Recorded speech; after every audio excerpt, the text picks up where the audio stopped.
Za zohrívanie osnovnej školy u Jameni vlada Vojvodiny už včera opredzeljela 2,8 milióny dinári i poteraz za postradalih porobila šitsko, co mohla, že by pomohla, vyjavil Branislav Bugarski, pokrajinski sekretar za medziregionalne sotrudnictvo i lokalnu samoupravu.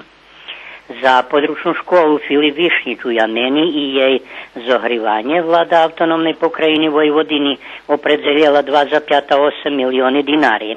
Roboti na centralnim zohrivanju budinka trebali bi biti sporobeni do počatku sezoni za zohrivanje u Čaljnjoh, co bar se zradovalo školjaroh, a jak vyjavil Aleksandar Kukić, jedan od školjarov 8. klasi, do školi rušel bez potrebnih knjižkoh, a stihla mu vistka, že mu penjež za učebniki pošlje romske združenje zo Skocura.